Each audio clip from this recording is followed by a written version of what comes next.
Isa, Presente. Pozo, Y acá en Cloudflare tengo que poner los MS. No me acuerdo dónde había visto, creo que había como 3 o 4 de Cloudflare Now. López, Rogelio, Presente. Paz, Claro. Paz, Ah, claro, está como yo. Solana, No sé lo mira, yo lo voy metiendo y después de la clase Rodríguez, acá y ahí lo, si es que luego no lo logré todavía. Rodríguez Franco, Ah, claro. ok. Taracho, Presente. Tarifa, Presente, Inge. perfecto.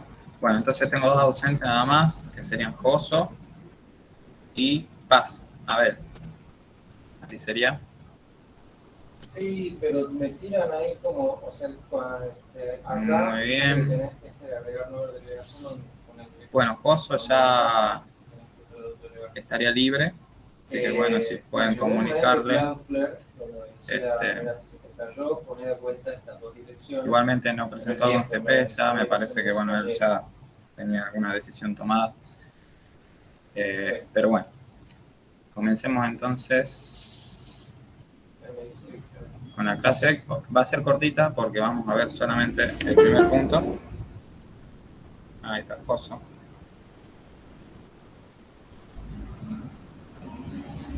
Presente, ingeniero. Bueno, ya lo actualizamos. No, porque tenía ahí un modelo gratuito.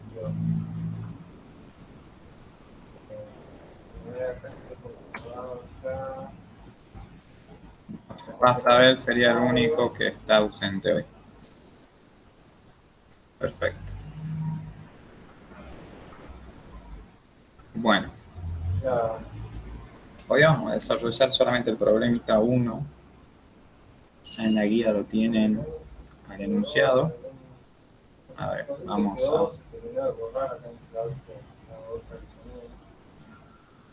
a compartir.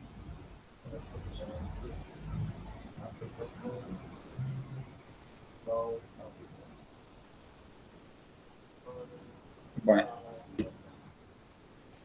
El trabajo práctico 9 tiene dos problemitas nada más. Uno en el cual tienen un combustible sólido y una mezcla de gases, o sea, un combustible gaseoso que viene a ser una mezcla de gases combustibles. Y en este caso, en el problema 1, a todos les va a tocar resolver ambos ejercicios, ¿bien? Con una que otra variación.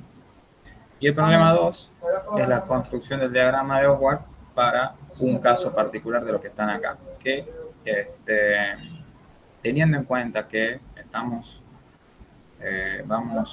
un poquitito adelante con lo que son las clases prácticas respecto de lo que es la resolución de los trabajos y la corrección de los mismos, lo vamos a dejar este problemita para la clase que viene, de manera que podamos hacer una guía que sea un poco más específica de cada uno de los casos.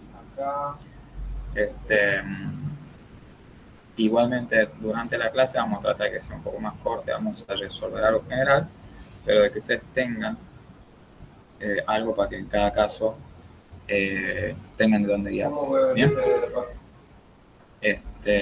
Vamos a leer entonces el problema 1. Básicamente, ambos problemas son prácticamente una copia de lo que es la teoría, digamos, es una resolución que se da de manera muy mecánica, utilizando las fórmulas que ustedes ya tienen en la teoría que vieron con el ingeniero Frank. Bueno, el problema 1 dice: determinar el aire mínimo, el aire real, el volumen de los gases de combustión secos y húmedos y su composición en fracciones de volumen para los siguientes combustibles, cuya composición es... Ok, ya lo actualizamos ellos.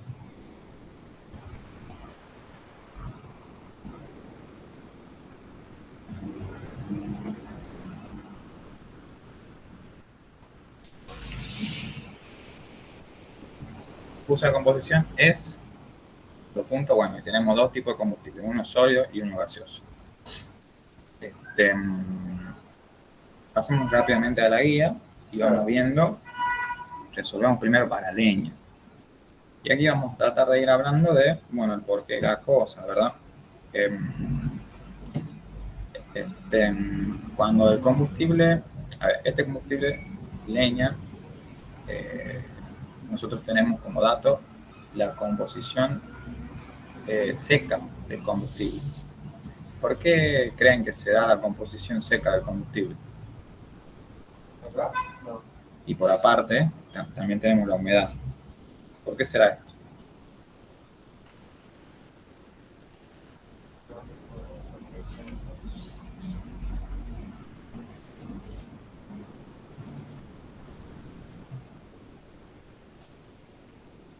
Si ustedes se fijan en el enunciado, nos dice G'(C) tanto, G'(H) tanto, y el resto, hasta 100%, es oxígeno. Y por aparte de eso, tenemos una determinada humedad. ¿Por qué tenemos la composición de esta manera? Ah, mira, y ahí me derretí. Cuando puse barra página, me mandó. Claro. ¿Alguien se anima a contestarme? Acá está cargando algo. No. Va a ser cortita la clase y estas cosas, o sea, todo lo que es combustión, termina siendo, digamos, importante cuando nosotros estamos abocados a un sector, por ejemplo, de calderas, en lo que es la industria azucarera, por ejemplo, a donde, bueno, en realidad las personas que están encargadas del laboratorio van a ser quienes nos van a decir la composición de nuestro combustible, que va a ser, por ejemplo, el bagazo. Pero bueno, nosotros tenemos que entender el porqué de todo esto, porque la parte de el manejo de la combustión y el análisis de los rendimientos también nos va a tocar a nosotros. O sea, va a ser un trabajo conjunto. Si bien nosotros no vamos a determinar la composición, tenemos que entender el porqué de estas cosas. Entonces, ¿por qué será que nos dan la composición seca?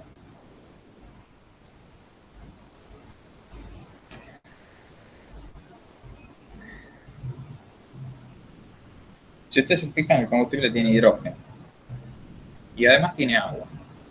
Entonces, ¿cuál es el problema con que el combustible tenga hidrógeno y además tenga agua?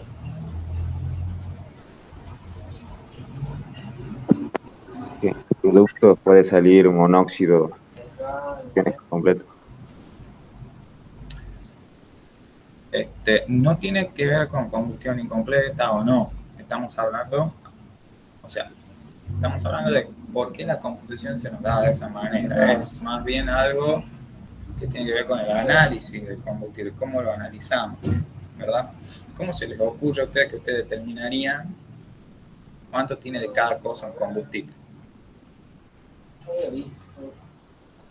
Yo lo había hecho siguiendo una página. Justamente creo que era una página. Con esa maquinita que hace análisis químico. Bueno, pero por ahí también la maquinita, ¿cuál sería la maquinita? A ver. Contame un poquitito más cuál sería la maquinita que hace análisis químico. No me acuerdo cómo se llama. Pero ¿qué es lo que analiza? ¿Qué es lo que analiza la maquinita esa? ¿El combustible en sí?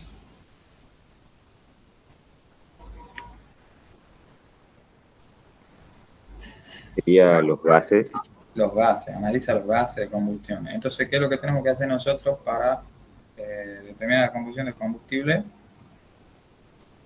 Previamente, o sea, si nosotros para determinar la composición necesitamos analizar los gases de combustión, entonces, ¿qué tenemos que hacer con el combustible? ¿Cómo? Quemarlo. Claro, tenemos que quemar, exactamente. Y cuando lo quememos, va a aparecer en, digamos, la chimenea. Cuando uno dice chimenea suena algo muy grande, pero va a aparecer en el conducto de salida de los gases de combustión agua. ¿De dónde viene esa agua? De la humedad del combustible. ¿De dónde, perdón? De la humedad del combustible. Por un lado de la humedad del combustible, y cuando el hidrógeno se quema, se transforma en agua. ¿Verdad? Activa la zona DNS. Entonces, ¿qué es lo que pasa? Si yo quemo mi combustible húmedo, a la hora de analizar los gases de combustión, yo no puedo saber qué porción del agua que ellos tienen corresponde a la humedad y qué porción corresponde al hidrógeno que constituye, digamos, el combustible. ¿Se entiende? Sí. Entonces, previamente lo que se hace para poder determinar la composición elemental es secarlo. Nosotros secamos nuestro combustible y, al secarlo, separamos esa cantidad de agua, la pesamos, ¿verdad? ¿Cómo sería esto? Bueno, nosotros en algún horno lo secamos al combustible y condensamos ese vapor de agua que se libera de ese combustible y ahí lo pesamos. ¿Okay? Y luego ya con el combustible seco, ya sí podemos quemarlo y midiendo de la composición de los gases de combustión, podemos realizar una determinación de cuál sería la composición elemental de nuestro combustible. Esa sería una manera. Y es por eso que en este caso a nosotros nos dan una composición seca del combustible. Es decir, nos están dando lo que sale del ejercicio que realiza el analista que determina la composición. Este analista primero lo seca y dice, tiene tanta agua, y después le dice cuánto tiene de cada componente. Entonces directamente nos dicen eso. Ahora bien, cuando nosotros vamos a quemarlo al combustible en una determinada cámara de combustión o hogar,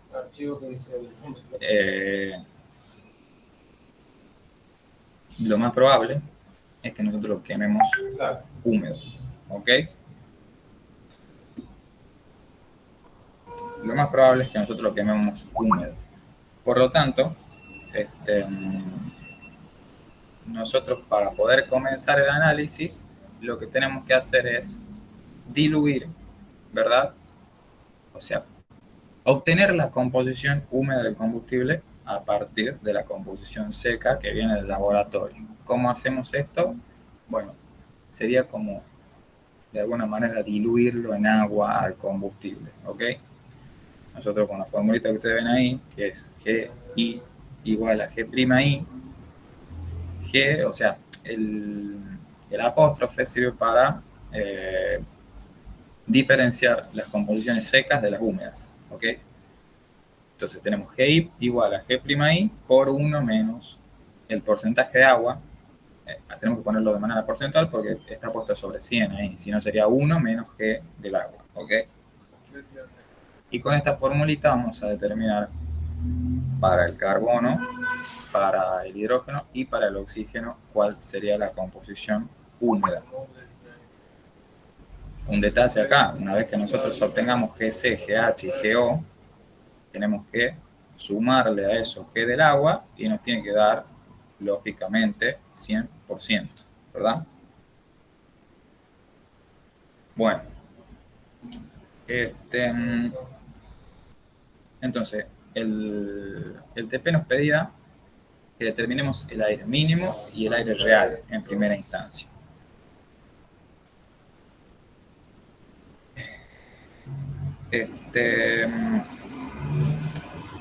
Obviamente que nosotros para quemar nuestro combustible lo que necesitamos no es en realidad aire, lo que nosotros necesitamos es oxígeno, y nosotros lo obtenemos del aire. De la forma más práctica para nosotros de obtenerlo, ¿verdad? Entonces, lo primero que nosotros necesitamos determinar es cuánto oxígeno necesitamos para poder oxidar totalmente nuestro combustible, ¿ok?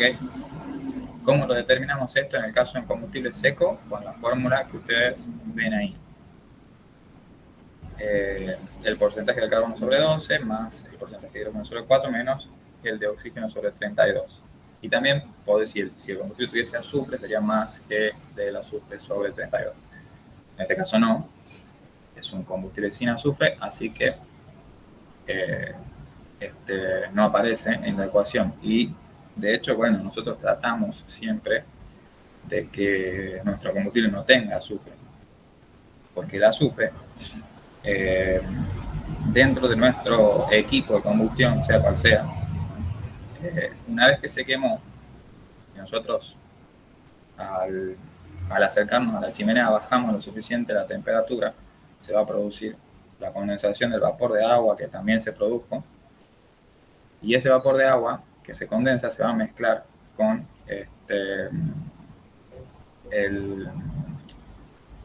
con el sulfuro que se va a generar por la combustión y nos va a generar ácido que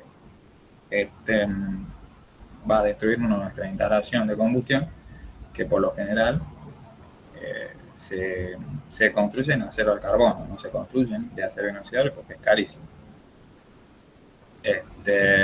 Bueno, esta formulita del oxígeno mínimo, entonces nos va a dar la cantidad de metros cúbicos normales, o sea, estamos hablando de cantidad de materia por kilogramo de combustible. Luego nosotros vamos a tener que determinar el aire mínimo. Y para determinar el aire mínimo no tenemos que hacer otra cosa que dividir el oxígeno mínimo en el porcentaje de oxígeno que tenemos en el aire, que es aproximadamente un 21%. Pero bueno, varía de acuerdo a la zona, de acuerdo a la altura, así que si nosotros podemos realizar una mejor determinación de cuál es el porcentaje de oxígeno, entonces vamos a tener una mejor aproximación de cuál es el aire mínimo y vamos a poder controlar probablemente un poquitito mejor la combustión.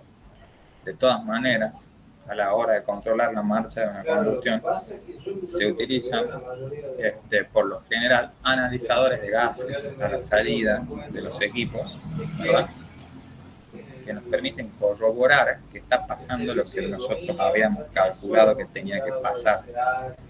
Si esto no está pasando, nosotros podemos accionar sobre esa combustión, es decir, actuar sobre mecanismos del quemador para corregir la combustión. De la misma manera en que, por ejemplo, nosotros para una hornalla podemos mover el registro de aire que tiene para que la misma pueda absorber más o menos aire. ¿Ok? Entonces el aire mínimo va a ser igual al oxígeno mínimo sobre 0,21. Y luego nosotros tenemos que determinar el aire real. ¿Qué diferencia hay entre el aire mínimo y el aire real? El aire mínimo sería el aire que nosotros necesitaríamos si la combustión se diese de una manera perfecta. ¿Qué quiere decir perfecta? Que el tiempo, la turbulencia, la temperatura que tiene la combustión son tales que nos permiten a nosotros que con la cantidad justa de oxígeno nosotros podamos oxidar todos los componentes del combustible. Esto en la realidad jamás va a ser así, porque tenemos un montón de limitantes. La velocidad de propagación de llama, la turbulencia que tengamos no va a ser nunca infinita, es decir, nunca vamos a poder lograr que instantáneamente se mezcle todo el combustible con todo nuestro comburente. Por lo tanto, vamos a necesitar siempre introducir una cantidad de aire mayor a la mínima, de tal manera de garantizar que nuestro combustible se queme en su totalidad.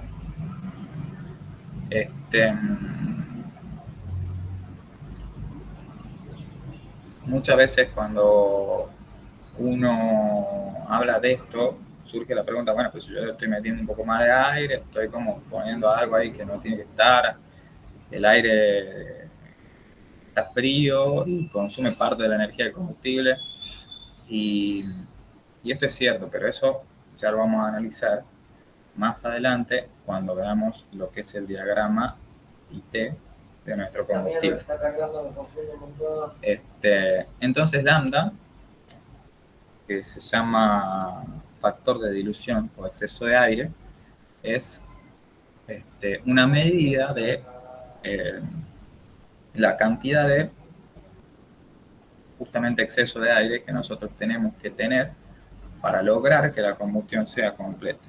Y va a depender, por supuesto, del tipo de combustible, si es sólido, si es líquido, si es gaseoso, y del hogar en el que se queme, de la tecnología que tenga nuestro quemador, etc.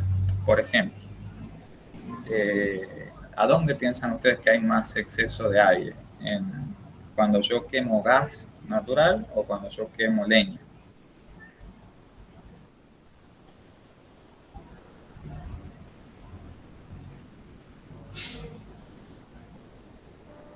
Cuando quemo leña. Cuando quemamos leña, exactamente. Cuando quemo leña necesito más aire. El factor más. Necesitamos más aire cuando quemamos leña. Sí, perfecto, exactamente. Por ejemplo, el gas. A ver, los gases, en realidad, si ustedes liberan dos gases en un recinto cerrado, esos dos gases, ambos van a tender a ocupar todo el volumen del recinto. Es decir, que los gases tienen una tendencia natural a mezclarse, ¿verdad? Y eso hace que sea mucho más fácil que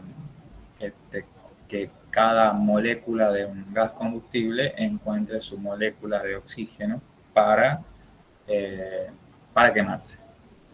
En el caso de los líquidos, nosotros tenemos la posibilidad también de pulverizarlos,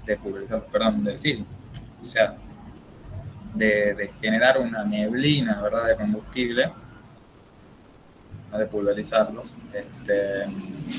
y esto hace que por ahí también la combustión pueda ser con un menor exceso de aire. Y en el caso de los combustibles sólidos es donde más problemas tenemos para quemarlo, por justamente la forma en la que está presentado el combustible.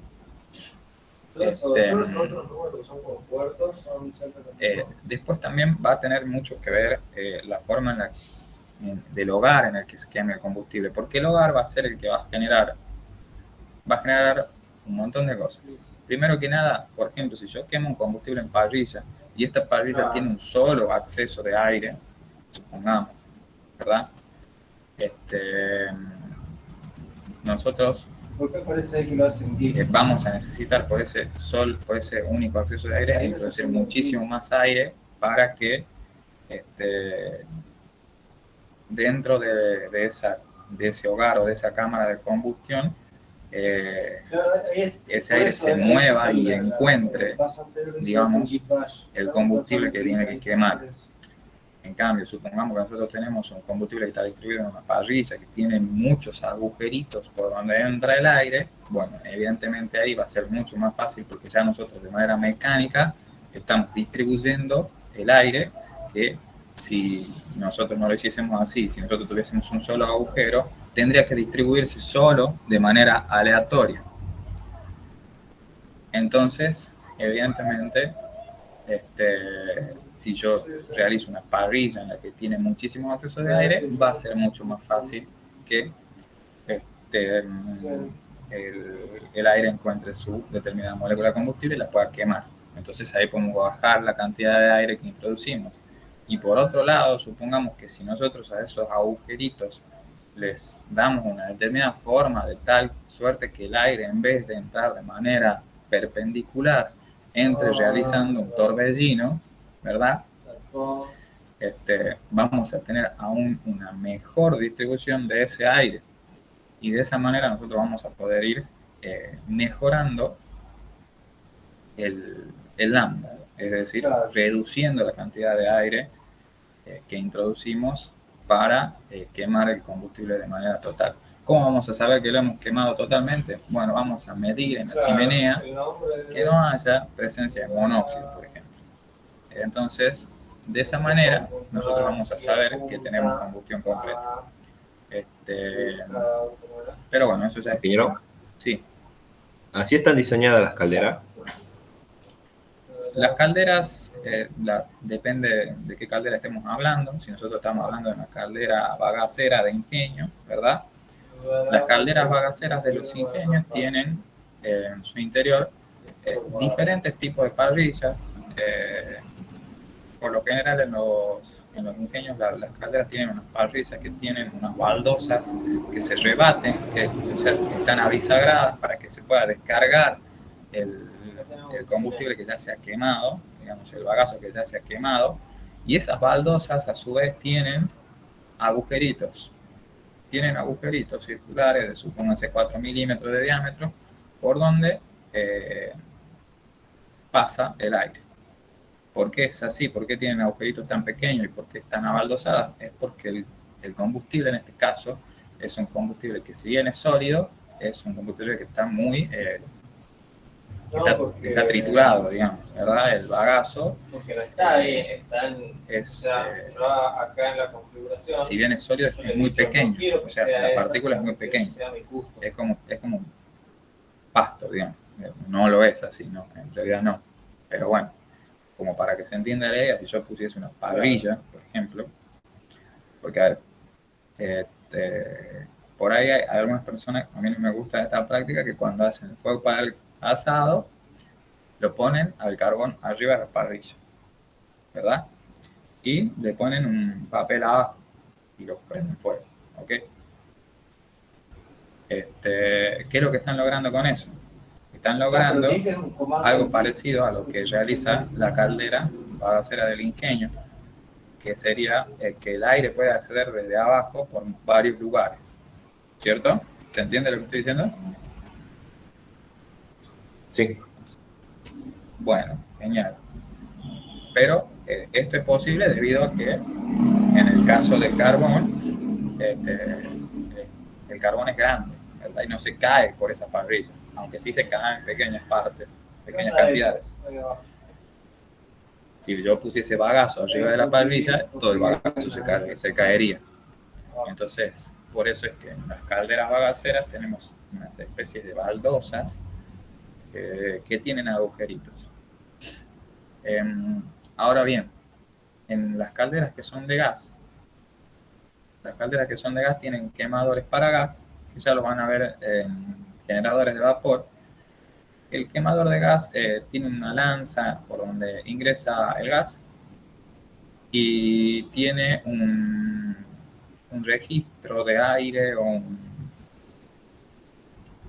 sí, le podríamos llamar registro de aire, que tiene unos deflectores o unas paletas directrices, mejor dicho, que hacen que en el momento en el que el aire ingresa a la cámara de combustión se arremoline.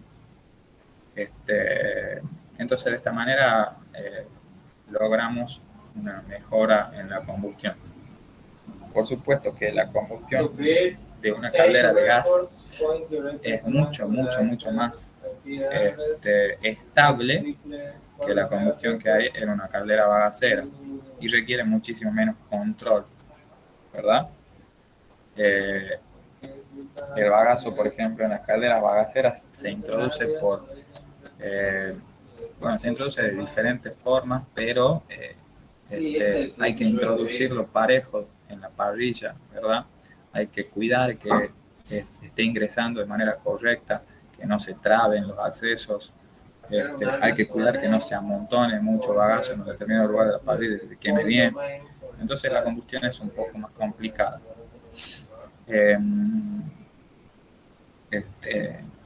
Pero bueno, son distintos tipos de calderas que aprovechan los combustibles que tenemos en mano.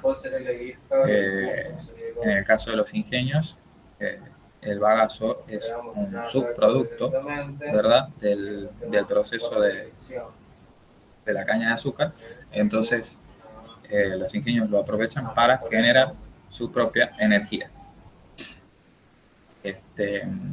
Y bueno, eso es el lambda, ¿verdad? Por estas cuestiones de que necesitamos introducir más aire. Bien, entonces, ya hemos determinado el aire real. Lo que sigue, según el enunciado, sería determinar el volumen de los gases de combustión secos y húmedos, es decir, determinar el volumen de los productos de la combustión. Claro, pero en esta bueno, de arriba lo está haciendo con Git. Los gases productos de la combustión son los gases que surgen de quemar el carbono, de quemar el hidrógeno y bueno, de los excedentes que aparecen de aire, es decir, de oxígeno, y de los excedentes que aparecen de nitrógeno debido a el aire que nosotros hemos introducido, y podría aparecer también nitrógeno si es que lo hay en la composición del combustible, nitrógeno que no debería quemarse. ¿Cómo determinamos el volumen del CO2? G del carbono sobre 12 por 22,4. El volumen del oxígeno sería lo que, o sea, esto es suponiendo que la combustión se realiza de manera completa, ¿verdad? Es lambda menos 1 por el oxígeno mínimo, es decir, el oxígeno sobrante, bien, de lo que nosotros hemos introducido. En el caso del nitrógeno, ¿qué sería? Sería 0,79 por el aire real, que sería la cantidad de nitrógeno que nosotros introducimos en virtud del aire que nosotros introducimos, porque el aire es 79% nitrógeno, más G del nitrógeno del combustible, digamos, sobre 28 por 22,4. Como nuestro combustible en este caso no tiene nitrógeno, nosotros ahí no, bueno, G del nitrógeno va a ser igual a 0. El volumen del agua, nosotros vamos a tener dos volúmenes del agua. Vamos a tener un volumen del H2O, que vamos a llamar al volumen del agua que se genera por la combustión, ¿verdad?, del hidrógeno. Y vamos a tener un volumen del agua, volumen AG, que va a ser igual a G del agua sobre 18 por 22,4, que es el volumen del agua del combustible, o sea, del agua, de la humedad del combustible, ¿ok?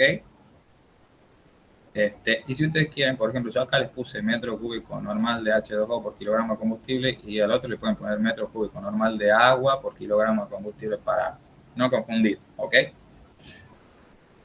Bueno, esos serían todos los productos que nosotros tendríamos de la combustión, aunque algunos de ellos no son productos de la combustión, sino que acompañan a los gases de combustión, porque, por ejemplo, el volumen del agua no se genera por una combustión. El volumen del agua, de la humedad estamos hablando, sino que se evapora del combustible durante la combustión y acompaña a los gases de combustión. El nitrógeno tampoco es un producto de la o sea, no es un producto de una combustión, sino que aparece por el exceso, por el aire que nosotros estamos introduciendo. Los que aquí sí son productos de la combustión serían el CO2 y el hidrógeno, y el H2O, el agua, el producto de la combustión del hidrógeno, ¿bien? Claro. Pero bueno, el problema nos pedía que determinemos el volumen de los gases húmedos y el volumen de los gases secos. Y esto es súper fácil. Si nosotros ya hemos determinado cada uno de los componentes, el volumen de los gases húmedos va a ser igual al volumen de CO2, más el volumen de O2, más el volumen del nitrógeno y más el volumen del agua, tanto de la combustión como de la humedad del combustible. ¿Bien? El volumen de los gases secos, por otro lado, va a ser igual al volumen de los gases húmedos sin el volumen del agua, tanto producto de la combustión como de la humedad del combustible. O sea que va a ser igual, en este caso, al volumen de CO2 más volumen de 2 más el volumen de N2. Ok, todo lo que hemos hecho acá es considerando el exceso de aire. Bien, entonces, lo que también nos pide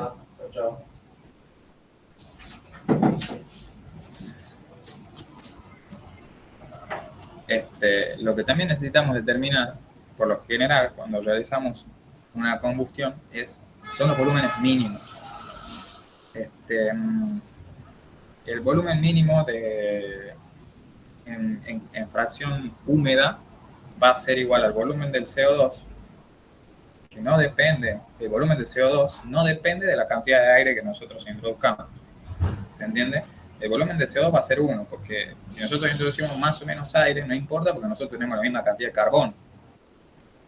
El volumen de nitrógeno sí va a variar con la cantidad de aire, porque está justamente en el aire que nosotros estamos introduciendo. Y el volumen del agua, producto de la combustión, y el agua de humedad del combustible, tampoco va a variar, porque depende solamente de la cantidad que había inicialmente en el combustible. Por lo tanto, el volumen mínimo va a ser igual al volumen del CO2 más el volumen del nitrógeno para lambda igual a 1 más los volúmenes del agua. ¿Bien?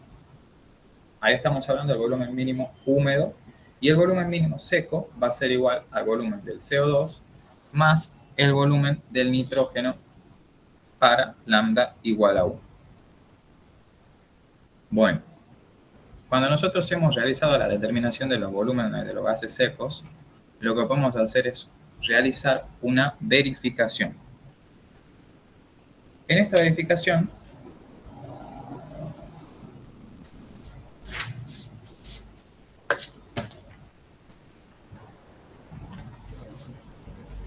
¿cómo sería la verificación? La verificación es el aire real más G del nitrógeno sobre 28 menos G del agua sobre 4 más G del oxígeno sobre 32.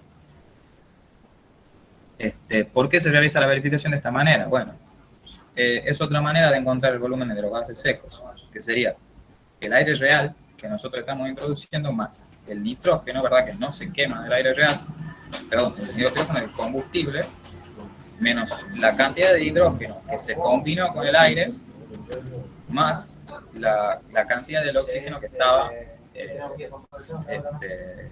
de la composición elemental del combustible, y por supuesto por 22,4 para pasarlo a metro cúbico normal por kilogramo de combustible. ¿Bien? Entonces, de esa manera nosotros vamos a poder verificar, y tiene que verificar, o sea, cuando ustedes realicen el práctico, no le verifica, revísenlo porque va a ser motivo de devolución. ¿Bien? Bueno, cuando hemos verificado esto, ya sabemos que nuestro volumen de los gases secos está bien calculado, y probablemente el volumen de los gases húmedos también. Y ya podemos pasar a determinar las fracciones de volumen, tanto para gases secos como para gases húmedos. Recordemos que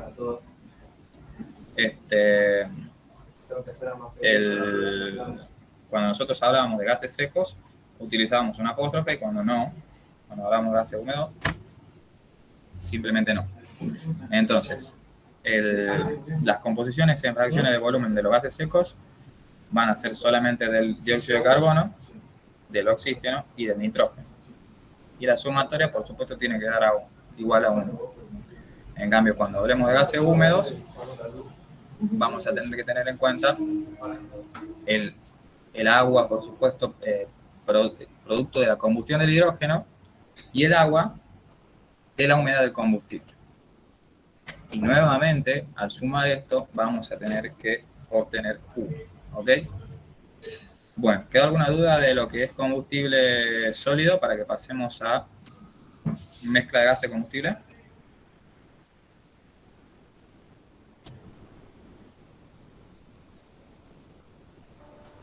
No, ingeniero. Mezcla de gases y combustible va a ser muy parecido a lo que acabamos de realizar. En este caso, en el trabajo práctico, ustedes tienen todo. La composición en fracciones de volumen del combustible es la misma para todos. Lo único que va a variar es el factor de dilución, Así que bueno. Ponemos entonces la composición elemental del combustible, ¿verdad? Lo que tenemos de CO, de hidrógeno. Si ustedes se fijan, son casi todos combustibles, salvo el dióxido de carbono y el nitrógeno. El monóxido de carbono, por supuesto, también es un combustible, ¿verdad? No está completamente oxidada el átomo de carbono, por lo tanto, el monóxido de carbono es un combustible. Y vamos a pasar a calcular el oxígeno mínimo. ¿Cómo se calculaba el oxígeno mínimo para una mezcla de gases combustibles? Como el oxígeno mínimo de cada uno de los combustibles por la fracción de volumen de ese combustible, o sea, es la sumatoria del oxígeno mínimo para cada combustible por la fracción de volumen de ese combustible.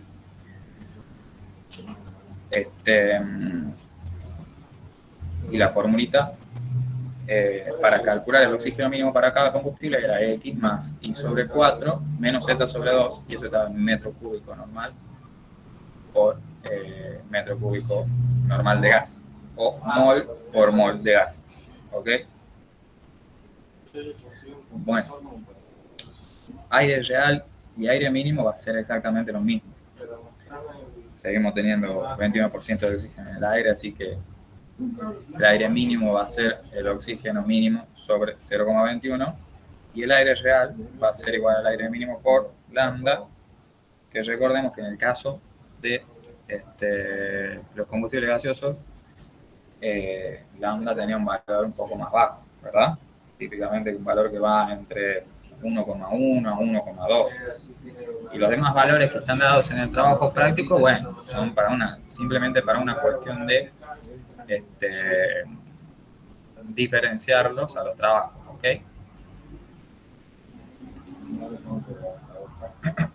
Gases productos de la combustión. Acá tenemos que ver, bueno, nosotros vamos a determinar cuánto tenemos de CO2, cuánto tenemos de H2O, cuánto tenemos de nitrógeno, pero tenemos que ver cuánto produce de cada uno de estos productos justamente cada combustible. Entonces, en el caso del CO2 va a ser la sumatoria de, acá dice X vendría a ser la cantidad de átomos de carbono que hay dentro de la molécula de cada combustible por la fracción de volumen de ese determinado combustible. Y esto es en metro cúbico normal de dióxido de carbono por metro cúbico normal de gas. Para el hidrógeno, en vez de utilizar, o sea, va a ser, en vez de X, va a ser I sobre 2, ¿verdad? Porque cada molécula de hidrógeno tiene 2 átomos de hidrógeno. Por eso es el I sobre 2. Y esto va a dar en metro cúbico normal de H2O por metro cúbico normal de gas. ¿Se entiende esto? ¿Estamos ahí? Tenemos la teoría para repasarlo igual, la consulta para charlarlo. Sí, compañero. Consulta a las que todavía no asistieron. Sí. ¿Podría repetir la parte que dijo donde aparece Y sobre 2? Sí, I sobre 2 es porque en la molécula de hidrógeno nosotros tenemos 2 átomos de hidrógeno, por eso es I sobre 2. Esa es la diferencia. ¿Ok? Bien, gracias. Bueno, otra vez el nitrógeno va a depender del aire real que nosotros introduzcamos y de la composición elemental, o sea, de la cantidad de nitrógeno que nosotros tengamos dentro de nuestro combustible gaseoso. El oxígeno va a ser nuevamente el excedente que hay de oxígeno con respecto al oxígeno mínimo.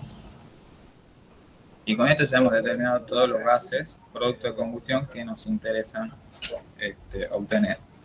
Y vamos a poder determinar nuevamente el volumen de los gases húmedos. En este caso, como no tenemos humedad del combustible, el agua que aparezca en el conducto de salida de los gases va a ser agua producto de la combustión del hidrógeno nada más. Y por supuesto el volumen de los gases secos va a ser el volumen de los gases húmedos sin el volumen del agua producto de la combustión. Para el volumen mínimo, nuevamente va a ser solamente el nitrógeno el que va a variar en función del exceso de aire. Por lo tanto, va a ser el volumen mínimo húmedo, va a ser el volumen de CO más el volumen de nitrógeno para lambda igual a 1 y más el volumen del agua.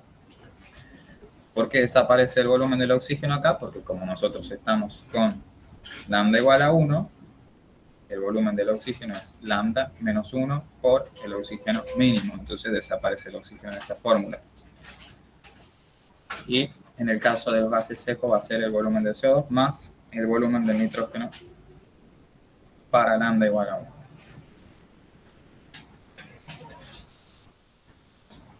Con esto ya hemos determinado todo lo que necesitábamos determinar para poder sacar la composición de los gases producto de la combustión en fracciones de volumen. Y bueno, no tiene mucho sentido que les vuelva a repetir lo que son, pero sí está bueno que veamos cómo vamos a realizar la verificación en este caso.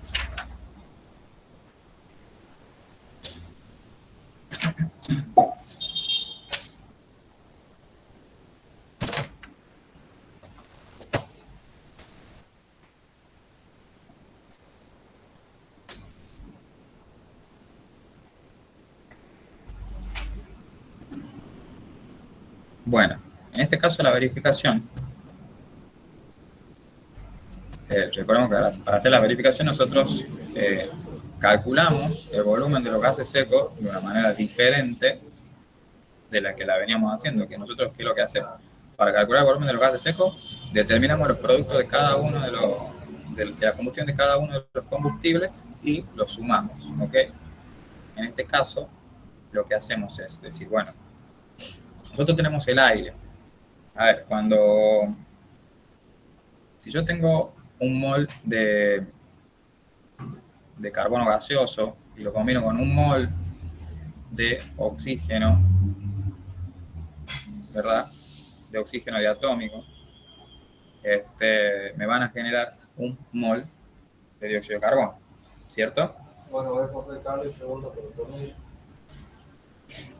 ¿Esto Sí. qué quiere decir? Que si yo tengo un metro cúbico normal de carbono gaseoso y lo combino con un metro cúbico normal de oxígeno diatómico, ¿cuántos metros cúbicos normales de dióxido de carbono voy a tener? 2. No. Si yo tengo un metro cúbico normal de carbono gaseoso y lo combino con un metro cúbico normal de oxígeno diatómico, si habíamos dicho que si teníamos un mol de carbono gaseoso y lo combinamos con un mol de oxígeno diatómico, obteníamos un mol de dióxido de carbono. ¿Y cuánto vale el volumen molar normal? ¿Varía el volumen molar normal? No. No. Entonces, si yo tengo un mol más un mol igual a un mol, bueno, tengo un metro cúbico normal más un metro cúbico normal igual a un metro cúbico normal.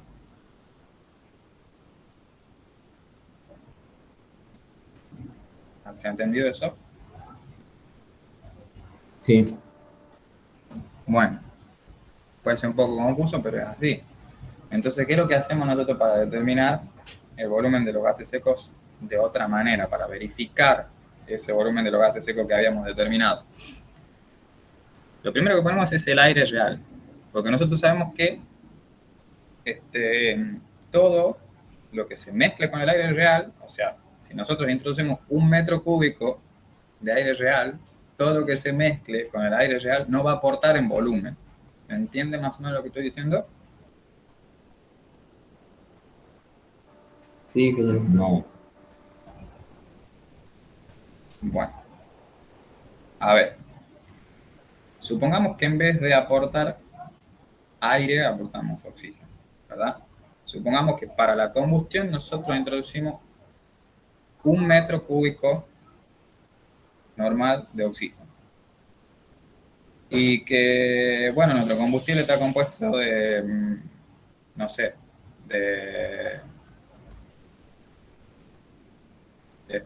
supongamos 3 metros cúbicos normales de carbono y 5 metros cúbicos normales de hidrógeno.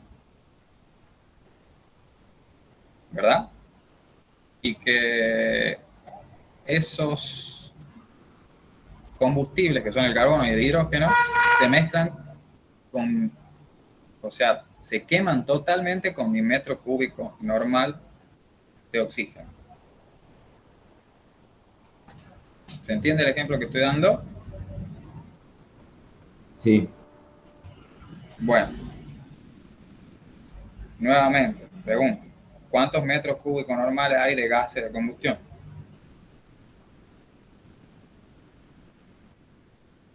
1. 1, perfecto. ¿Por qué? Eso es lo que yo decía, los combustibles que se mezclan con el aire no aportan en volumen, porque ya se han mezclado con el aire, ¿se entiende? ¿Se entiende un poco mejor ahora? Ah, sí, ahora sí. Bueno, entonces la base para la verificación del volumen de los gases secos viene a ser el aire real. Y de ahí tenemos que ir viendo qué es lo que no se combina con el aire real y qué es lo que sí se combina con el aire real. Bueno, lo primero que aparece acá es el volumen del agua producto de la combustión menos lo que sería el agua si la tuviese como vapor de agua nuestro combustible gaseoso y sobre 2.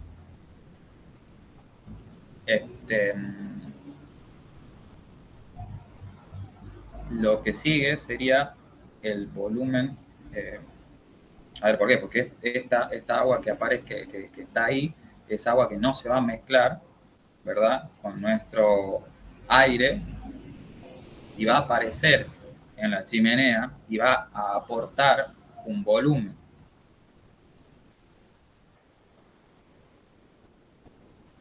Luego lo que aparece es el monóxido de carbono y el monóxido de carbono aparece sobre 2.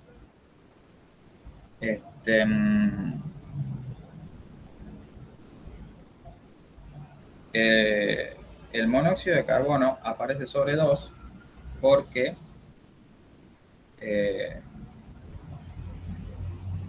es lo que sucede es que cuando nosotros lo quemamos al carbono como monóxido, este carbono va a duplicar el volumen porque nosotros estamos introduciendo una cantidad de oxígeno necesaria para quemarlo como dióxido y lo quemamos como monóxido. ¿Ok?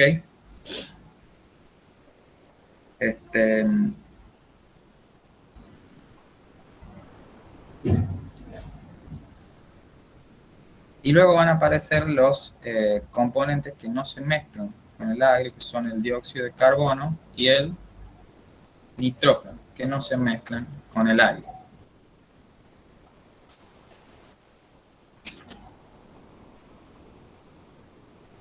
A ver, aguárdenme 2 segunditos.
Como le falta un detalle acá a esta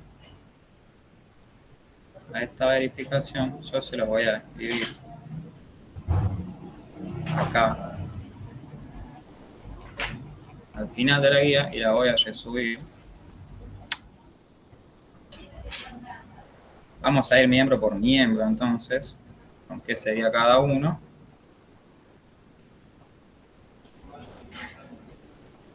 Entonces, vamos a poner así.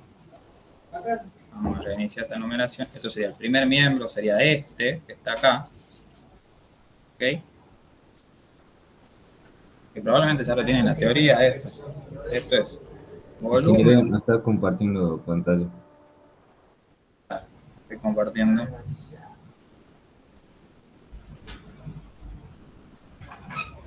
Ahí está.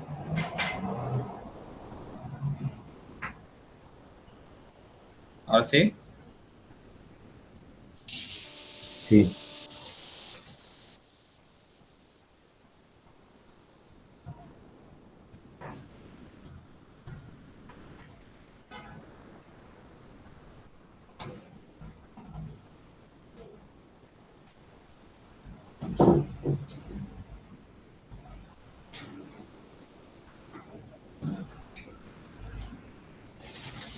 Entonces,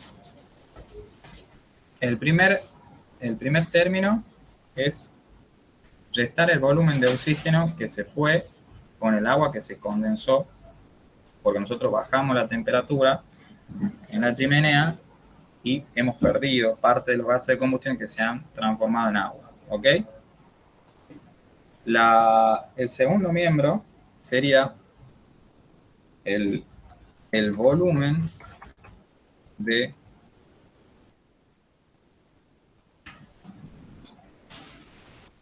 O2 para... Opa. ¿Para qué más? El CO que se duplica como CO2. Y por otro lado, los últimos dos son el CO2, el combustible y el N2.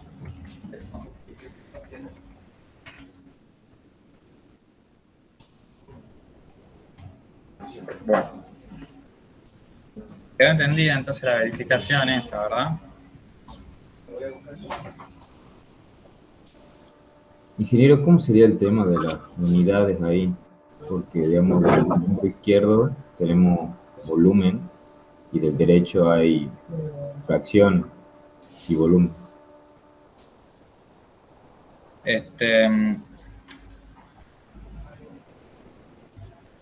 Claro, lo que pasa es que vos, si te fijas, el volumen vos lo tenés en metro cúbico normal por metro cúbico normal de gas, entonces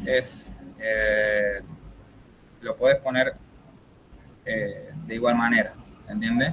Cuando vos calculás el volumen del producto de la combustión, lo calculás como metro cúbico normal de H2O por metro cúbico normal de gas. Y cuando te fijas en la composición del agua que tiene el combustible, está dada en metros cúbicos normales de agua o sea, de H2O por metro cúbico normal de gas. ¿Se entiende? Sí. Bueno, entonces, del aire real nosotros terminamos perdiendo, o sea, del oxígeno que hemos aportado con el aire real, nosotros terminamos perdiendo esta cantidad y por eso debemos restarla. Cuando quemamos el CO, nosotros usamos una sola molécula del oxígeno y no usamos las dos. Entonces, es como que con una molécula de oxígeno quemamos dos de CO, por lo tanto, eso genera que el volumen se duplique, por eso es W de CO sobre 2. Y por último, el CO2 del combustible y el CO2 y el N2, perdón, del combustible. ¿Ok? Esto es otra manera de obtener el volumen de los gases secos. Bueno.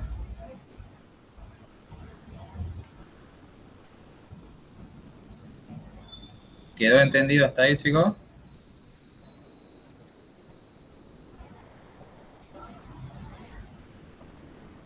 Toda esta verificación ustedes, por supuesto, la tienen que hacer también para bueno, saber que los valores que ustedes han calculado del trabajo práctico están. Y eso sería todo por hoy. Y ya la próxima clase continuamos con este práctico y terminamos lo que sería la construcción del diagrama de Oswald. Bien, buenísimo. Bueno, chicos, ya voy a tratar de subir ahora nomás a esto para que tengan la guía con esto último que he agregado. Bien, ingeniero. Ahí, Vale, en cuanto al TP7, subí una guía provisoria de hacer para que puedan resolver la parte de la potencia, del cálculo de la potencia. Que bueno, fue lo que hicimos durante la clase. Bien, ingeniero. Ingeniero, gracias. Hasta luego. Hasta luego. Hasta luego, Hasta luego. chicos. Chao, gracias. Ahora